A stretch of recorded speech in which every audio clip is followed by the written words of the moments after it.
Morning प्यारे बच्चों, स्वागत है आपका हमारे YouTube channel general study preparation में। Dear students, today will discuss about the topic that is the differences between High Court and Supreme Court की जो हमारे देश की न्यायिक व्यवस्था है उसके बीच क्या डिफरेंसेस है। उसमें हम पढ़ेंगे जो अपेक्स बॉडी है, ठीक है, जो हमारी जुरिस्डिक्शन की अपेक्स बॉडी है।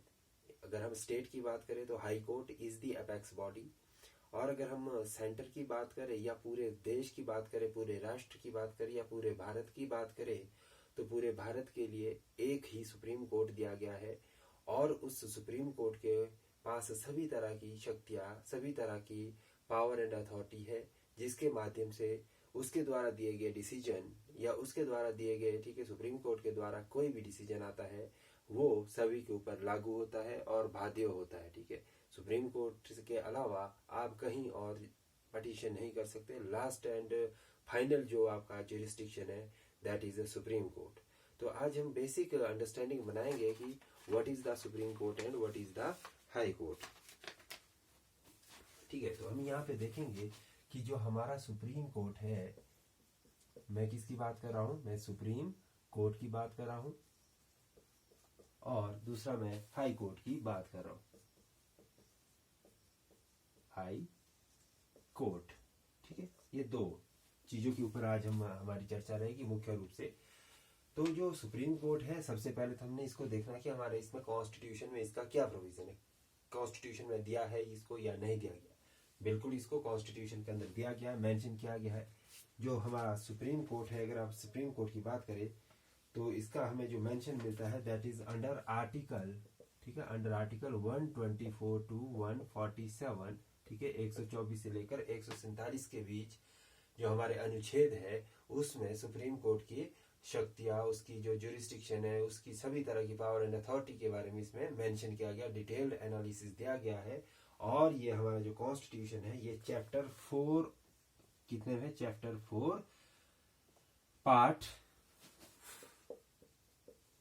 5, ठीक है, चैप्टर 4 पार्ट 5 में दिया गया है। इसी तरह से अगर हम हाई कोर्ट की बात करें तो हाई कोर्ट का भी हमारे पास कॉन्स्टिट्यूशनल प्रोविजन है जो कि आर्टिकल 214 से आर्टिकल 231 तक दिया गया है, और पार्ट 6 में इसका मेंशन है। ठीक है, पार्ट 6 में इसके बारे में हमें कॉन्स्टिट्यूशन में, हमारे भारत के संविधान में बताया गया है।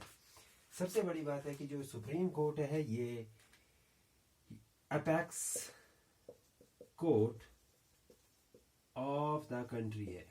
अपेक्स कोर्ट ऑफ द, आप इसको कंट्री कह सकते हैं, apex court of the country. ठीक है, apex court of the country. थोड़ा सा इसको मैंने स्पेलिंग को दोबारा से लिख लेता हूं। और ये जो हाई कोर्ट रहेगा that is apex court of the state.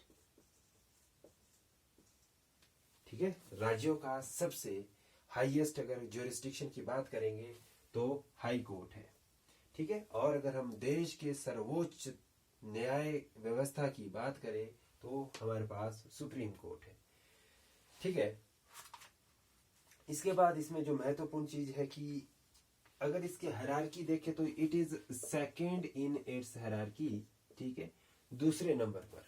ठीक है, अगर टॉप लेवल से हम देखें तो पहले नंबर पे सुप्रीम कोर्ट है, दूसरे नंबर पे हायरार्की में हमारे पास हाई कोर्ट है। ठीक है, पहले नंबर पे कौन है, फर्स्ट इन दी हायरार्की। ठीक है, यहाँ हायरार्की यानी कि जो,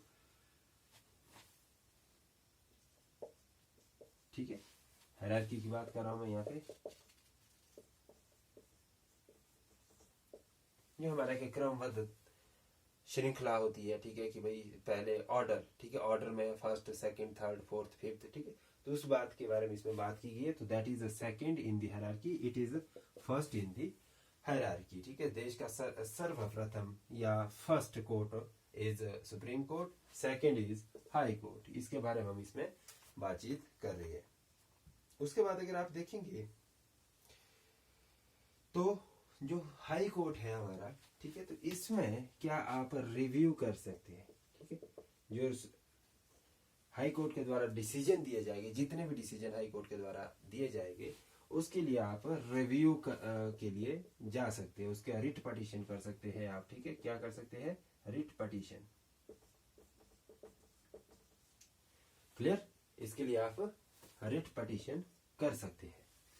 लेकिन सुप्रीम कोर्ट में इसमें क्या है कि अगर आपको किसी भी डिसीजन में लगता है कि आपके लिए वो सही से डिसीजन नहीं आया, तो इसमें आप जो हाई कोर्ट में जो आपके लिए आर्टिकल है वो 226 से आप रिट पिटीशन कर सकते हैं, और सुप्रीम कोर्ट में आप आर्टिकल 32 से रिट पिटीशन कर सकते हैं। ठीक है, आर्टिकल 226 से हम सुप्रीम कोर्ट में जाते, हाई कोर्ट में जाते हैं, और 32 से हम सुप्रीम कोर्ट के दरवाजे को खटखटा सकते हैं।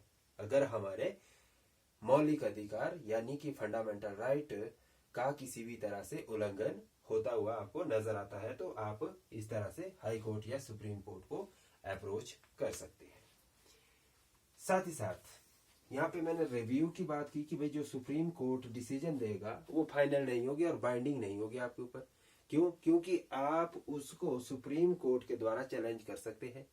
सुप्रीम कोर्ट में आप अपने सुनवाई के लिए अपना केस दे सकते हैं। ठीक है, वहां पे आप अपना केस लड़ सकते हैं। तो उसके लिए आपको यहाँ पे रिव्यू वाला ऑप्शन मिल जाता है हाई कोर्ट के अंदर, लेकिन ऐसा किसी भी तरह का ऑप्शन का प्रावधान आपको सुप्रीम कोर्ट में नहीं मिलेगा। No review. ठीक है, यहाँ पे आपको इस तरह से कोई रिव्यू नहीं दिया जाएगा। और जो सुप्रीम कोर्ट है उसका जो डिसीजन होगा, the decision of the supreme court, ठीक है, दैट इज बाइंडिंग। इसके द्वारा जो भी डिसीजन दिया जाएगा that is binding upon the person. ठीक है, वो फाइनल है और उसको फिर उस व्यक्ति को मानना पड़ेगा। फाइनल है। ठीक है, क्योंकि इसका सुप्रीम कोर्ट का और हाई कोर्ट का फाइनल नहीं है। वहां पे आप सुप्रीम कोर्ट की तरफ अपना रुख कर सकते हैं। तो ये इसके कुछ महत्वपूर्ण जो फीचर थे ये हमने इसमें पढ़े। इसके साथ साथ इसमें अब अपॉइंटमेंट की बात आती है कि जो अपॉइंटमेंट होती है जजेस की, डन बाय द प्रेसिडेंट। ठीक है, अपॉइंटमेंट ऑफ जज, ठीक है, किसके द्वारा की जाती है? प्रेसिडेंट के द्वारा। बट किससे? इन, ठीक है, consultation with the chief justice of India. Chief justice of India, president chief justice of India से कंसल्टेशन करेगा, तब जाके हाई कोर्ट के जज की नियुक्ति की जाएगी। लेकिन यहाँ पे कंप्लीटली जो पावर दी गई है वो राष्ट्रपति के पास है। ठीक है, प्रेसिडेंट ही सुप्रीम कोर्ट के जज को अपॉइंट करता है। किसको करता है? सुप्रीम कोर्ट के जज को अपॉइंट प्रेसिडेंट करता है। हालांकि यहाँ भी प्रेसिडेंट करता है, पर in the consultation of chief justice of India, यानी कि जो हमारा मुख्य न्यायाधीश होगा उससे कंसल्टेशन जब की जाएगी तब जाके हाई कोर्ट के जज को अपॉइंट किया जाएगा। क्लियर? अब इसमें थोड़े से रोचक तथ्यों की तरफ जाते हैं कि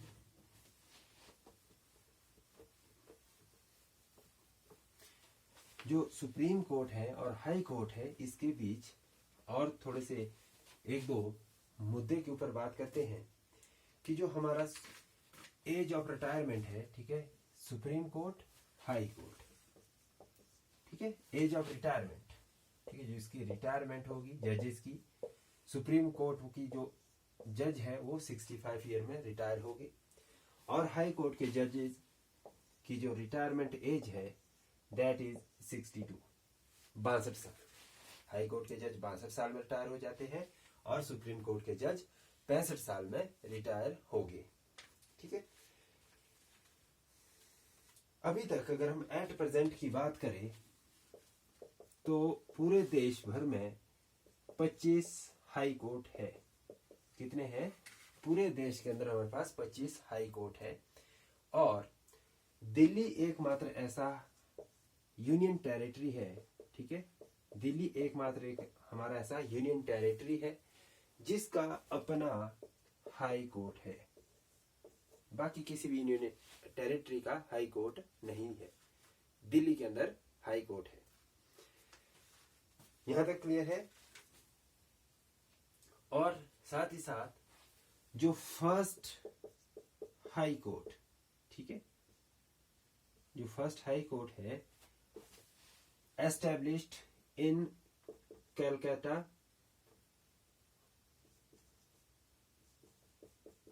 मद्रास एंड बॉम्बे, कलकत्ता, मद्रास एंड बॉम्बे में इसको एस्टेब्लिश किया गया था। और कब एस्टेब्लिश किया गया था? 1862 को,